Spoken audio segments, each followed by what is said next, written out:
Assalamualaikum warahmatullahi wabarakatuh. Waalaikumsalam. Selamat sore Bapak. Saya Haryono dari Kediri. Mau bertanya sih Pak, cara orang-orang Mukso itu seperti apa sih Pak? Langkah-langkahnya saya ini penasaran karena saya belum paham.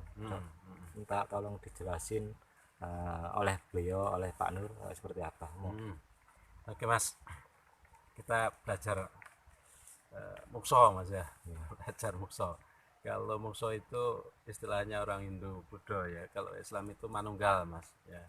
Manunggal, kalau Jawa itu Manunggale kalau Gusti gitu. Nanti kalau Islam Manunggal terus akhirnya Fana gitu. Fana. Mukso itu gini loh Mas. Kalau di sini ada 4 ruang ini, 4 ruang, 4 alami, alam Nasut, Malakut, ini peninggalan Empu Barada toh. Itu gampang itu. Ada Nasut, Malakut, Jabarut atau alam suwung, atau kemudian turun dari alam suwung ke alam lahut, alam hakikat. Muksonya nanti di alam suwung Mas, di alam suwung ya. Muksonya entah itu Islam, entah itu Hindu, Buddha, Kristen ya, kejawen, dalam suwung semua ketemu. Manusia itu ketemu Tuhannya terakhir di alam suwung ya. Kalau belum masuk ke alam suwung ya nggak paham ketemu Tuhan ya. Masih jauh dari angan-angan gambaran Tuhan itu bagaimana, pemahaman bukan ya, pemahaman Tuhan itu bagaimana ya. Itu saya jelaskan dulu ya tentang jagat alit, jagat ageng, mikrokosmos, makrokosmos. Itu ketemunya mikrokosmos sama makrokosmos atau jagat alit, jagat ageng. Nah di situ nanti namanya Mukso atau Manunggal. Itu di alam suwung Mas ya. Di alam suwung sana. Orang itu kan ada jasad, ada badan halus, ini tetap saja ya. Orang marifat itu patokannya 4 ini. Patokan kehidupan ya, patokan alam kematian menuju alam kehidupan ya. Patokan makhluk menuju Tuhan ya. Makhluk itu alam kematian, Tuhan itu alam kehidupan. Yang alam kematian itu di alam Nasut, Malakut, alam kehidupan Jabarut sama Lahut ya. Patokan agama semua sama, patokan lah ya, bukan syariatnya, patokan Manunggal itu harus tahu paham alamnya makhluk dulu ya, alamnya manusia ya. Pembagiannya alamnya manusia itu ada di alam Nasut, itu alamnya jasad. Terus alam Malakut alamnya badan halus, akal sama kolbu kita. Kalau Nasut tadi alamnya badan.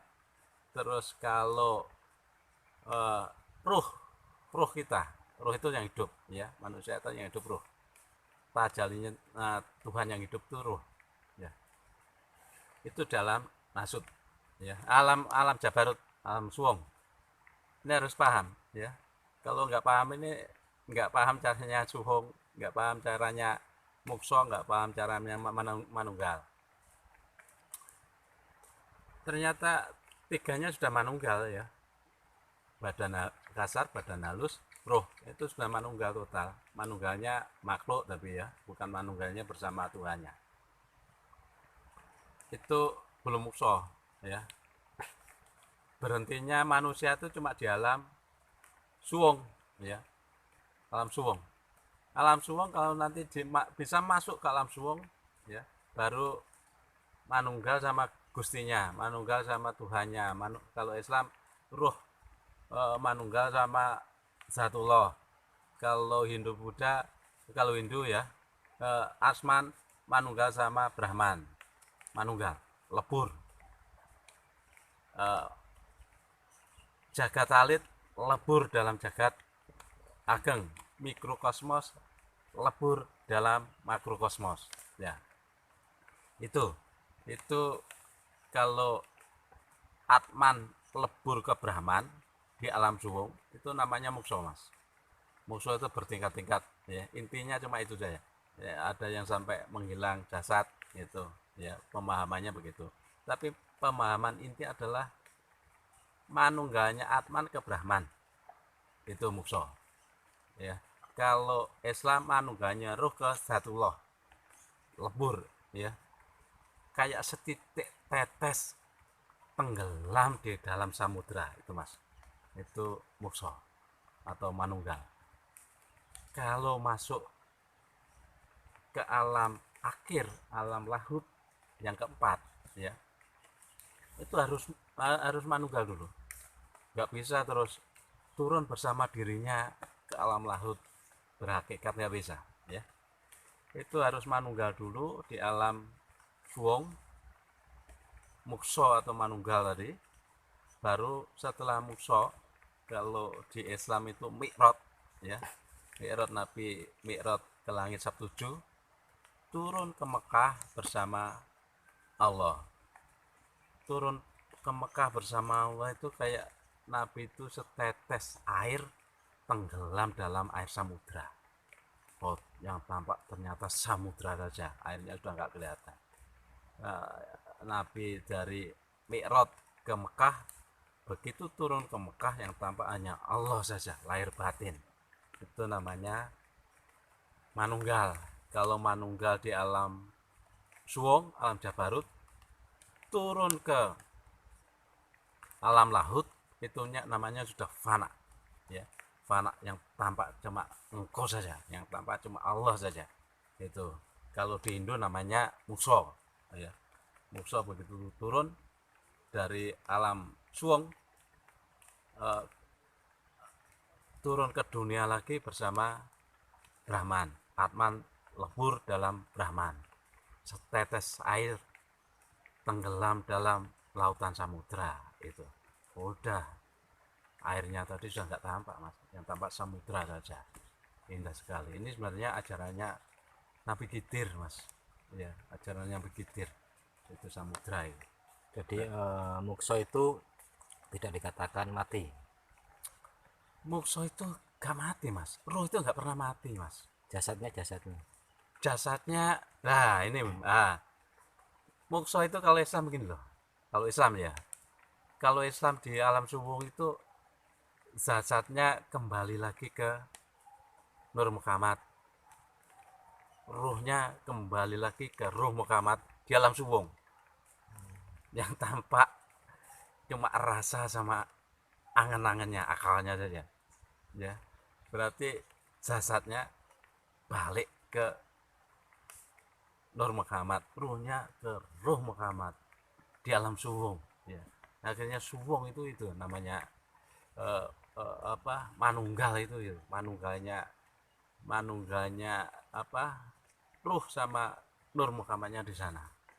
Itu akan ada beberapa kerajaan di Kediri itu menjalani mukso itu, definisinya seperti apa mukso? Apakah beliau itu dalam kondisi ya. tidak meninggal secara dicabut nyawanya oleh malaikat? Apakah beliaunya meninggal melalui proses-proses tertentu? Iya. ini yang mukso di Kediri itu yang dikenalkan Sri Aji Joyoboyo, ya. Saya lahir di sekitar situ, ya, di sekitar Pemenang, ya. Sri Aji Joyoboyo itu kebetulan ini dapat ilmunya ini Cerai Jibaya tahun 1200-an. Ini tahun 1000. Ilmunya turun menurun gitu ya, muksonya. Mukso entah Hindu, entah Buddha, entah Islam, ya, entah agama apa saja lah. Itu atmannya nggak pernah mati, Mas. Cuma pisah. Ya.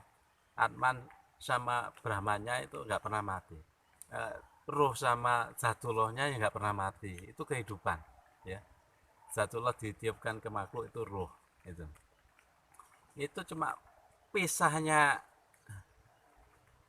Ini malah belajar kematian nanti ya. Ini ada, kalau Islam gini toh, waktu 120 hari ditiupkan roh ya, atau 4 bulanan sekitar itulah. uh, Sebelum ditiupkan roh, badan kasar sama badan halus sudah sempurna. Nah, ya, badan kasar badan halus sempurna, baru ditiupkan roh yang hidup roh ya, bukan badan kasar badan halus, yang hidup roh. Terus setelah mati, setelah mati ini harus tahu, paham dulu nanti biar tahu musuh atau manunggal. Setelah mati ini badan halusnya ikut roh, pisah sama badan kasar. Badan halus ikut roh, cuma yang tampak terlihat oleh mata itu badan kasarnya mati, tapi badan halusnya nggak pernah mati sama rohnya, nih nggak akan pernah mati. Nah ini badan halus sama rohnya nggak pernah mati.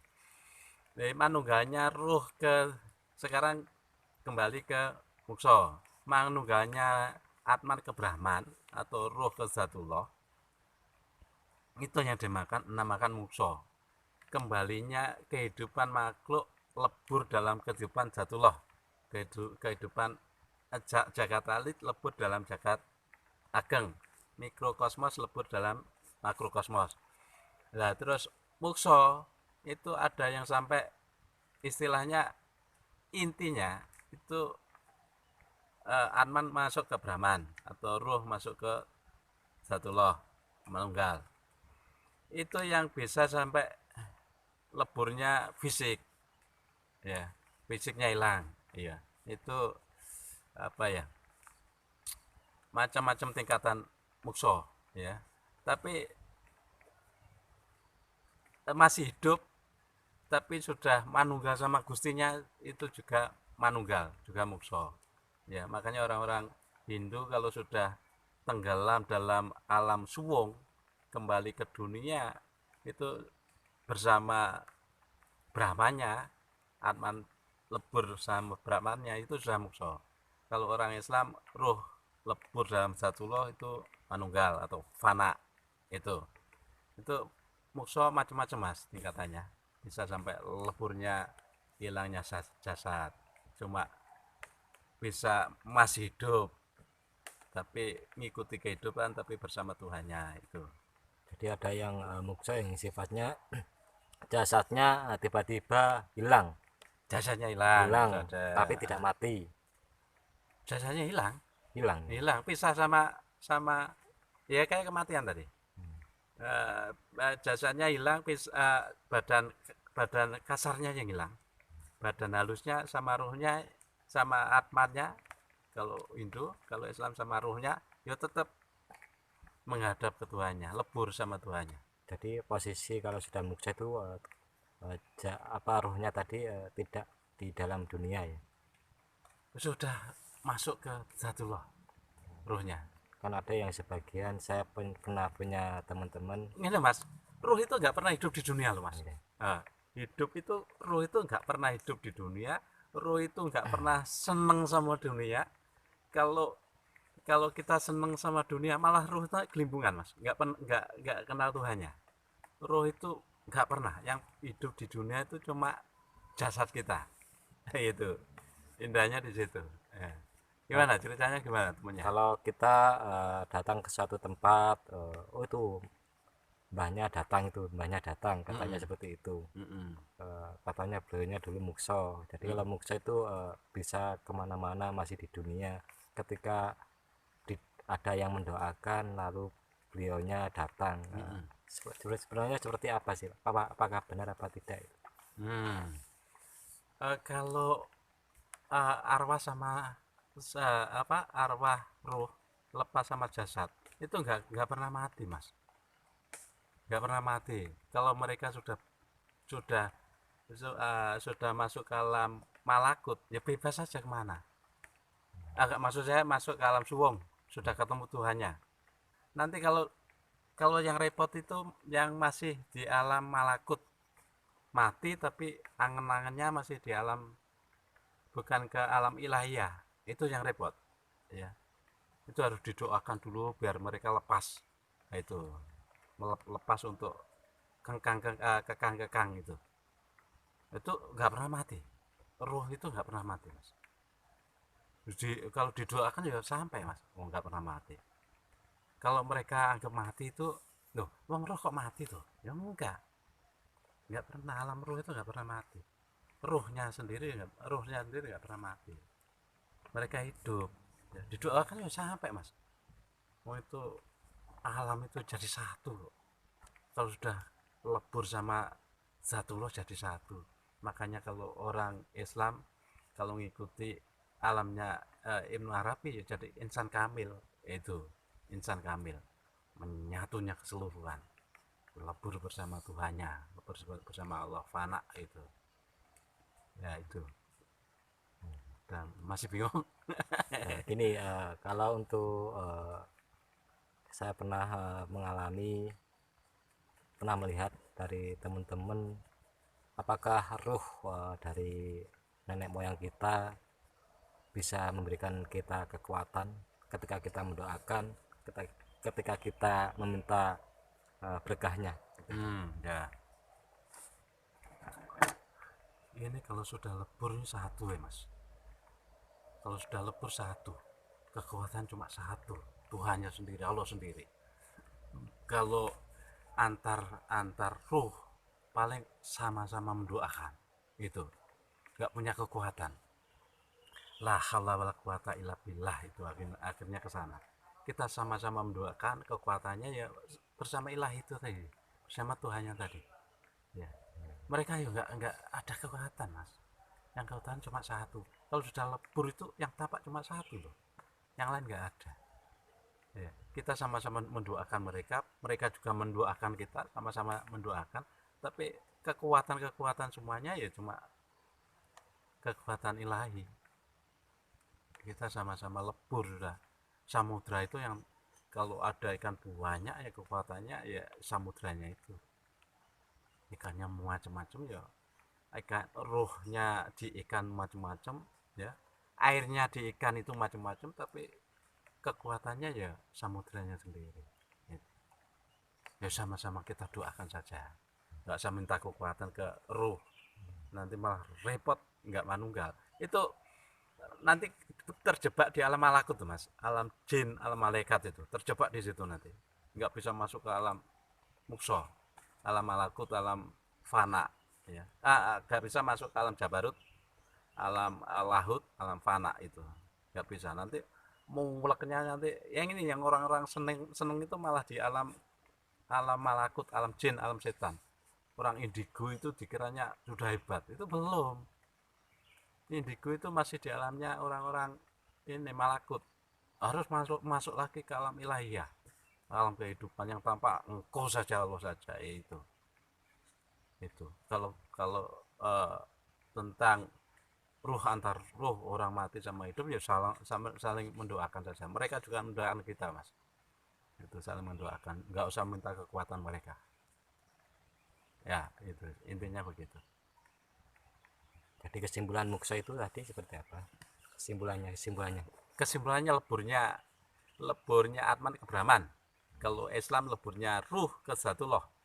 Kalau di gambaran Nabi Khidirnya leburnya setetek air lebur di samudra. Itu mukso. Indahnya di situ. Terima kasih Pak Nur atas sami-sami, Mas, cerahannya.